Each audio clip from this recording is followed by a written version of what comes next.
Did you ever take banned substances to enhance your cycling performance? Yes. I was young, I was stupid, I was naive. I set myself down a downward spiral.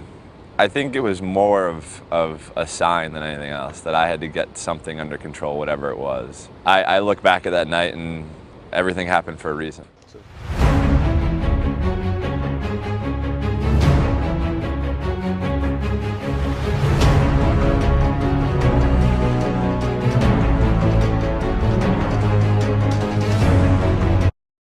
In 1928, the International Association of Athletics Federation prohibited the use of any performance-enhancing drug known at the time.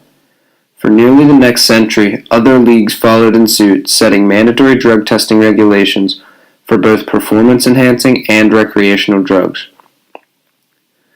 The legacies of renowned athletes such as Lance Armstrong and Alex Rodriguez were tainted due to public exposure of their doping pasts. The introduction of league-required drug testing has changed the course of professional athletics significantly. The use of performance-enhancing drugs for athletics can be traced all the way back to ancient Greece, circa 700 BCE. Greek Olympians used substances such as opioid juices and natural hallucinogens to temporarily enhance their athletic abilities. Scientifically, synthetic steroids create a specific biomolecule, proteins or testosterone in this case, and spread it throughout the body, promoting muscle growth and giving athletes an edge on the competition.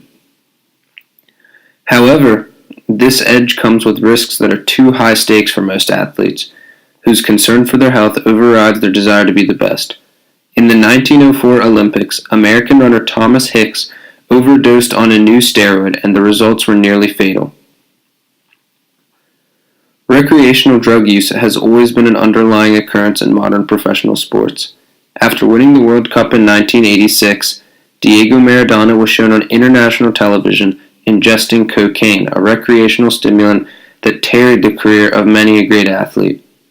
Many athletes, such as boxer Tyson Fury, turned to recreational drugs to bring them out of a low point in life, such as depression. However, the toll that drug use takes on life usually does the contrary, inducing a new low point in their career. Before drug testing, many athletes gave record performances while using steroids. While it does give the leg up on other athletes, it can be argued that these performances should be credited to the steroids alone rather than the true skill of the athlete. When MLB player Barry Bonds broke the legendary Hank Aaron's home run record in 2007, many critics argued that Bonds' performance was all due to the use of steroids earlier in his career, and Hank Aaron was still the true home run leader. 1928 marked the first official ruling against drug use in sports. The IAAF, the world's prominent track and field federation, created restrictions against drug use, both performance-enhancing and recreational. However, in 1958, the FDA approved the sales of popular anabolic steroid Dianabol in pharmacies across the United States. Various steroid-related deaths in the following years gave Dr. John Ziegler, the creator of Dianabol and known as the Godfather of Steroids, a devastating sense of guilt and regret. February 1968 marks the first ever drug testing for the Olympic Games. The list of banned substances was long and detailed, including substances some athletes considered a part of their everyday life, with the Olympic Committee even banning the use of alcohol. In 1983, summer sporting event Pan American Games disqualified nearly 30 athletes due to surprise drug testing. Events similar took place for the next few decades, with more popular events and bigger names.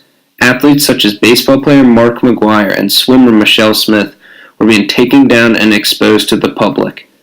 MLB player Ken Caminiti, who played from 1987 to 2001, said in a Sports Illustrated interview that roughly half of the MLB was using steroids, and a smaller percentage using harder drugs such as cocaine.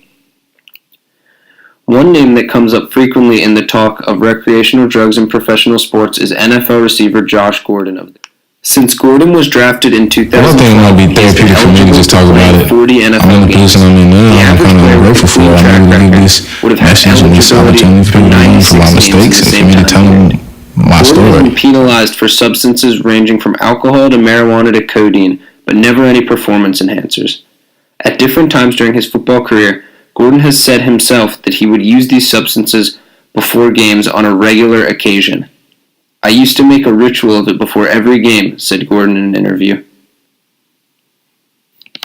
While other players have dealt with substance abuse throughout their careers, Gordon is definitely the extreme example. However, his story does exemplify how the choices of an athlete can put their career out of their own hands, especially after mandatory drug testing was enforced. Athletes are naturally hesitant to agree with their respective leagues' drug testing policies, but many of them do think that it has done well for sports. However, the way that the testing is executed is a borderline infringement of personal rights. Tennis player Maria Sharapova said that even though she took full responsibility for her drug test failure, she felt trapped and tricked by the testing itself. The drug she tested positive for was meldonium, and while it was on the banned substance list, she was using it for prescribed medical purposes at the time. Other athletes were also upset about drug testing, but for other reasons. Leagues such as the NFL and MLB are famous for summoning players to drug testing after a big performance. On occasions, athletes are forced to take hours or even days out of their personal life, when they could be spending time with their families and friends, to take a drug test just because they played well. "I don't like how the NFL has us drug test right after the game. I don't understand that. It's crazy," said Redskins cornerback Josh Norman. "I don't have anything left in the tank, yet they want you to drug test. I don't understand it." While this drug testing was, and still is, brutally rough on the careers of athletes young and old, it was of well intent on a mission to clean up professional sports. Before 2003, it was estimated that more than half of Major League Baseball was using steroids each season. However, since the league started drug testing players in 2003, an average of only 4 players per season have been suspended for performance-enhancing drugs.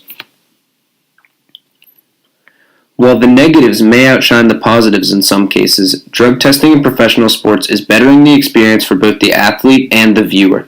It has somewhat leveled the playing field in almost every sport, giving all athletes a fair chance to work hard and see their results.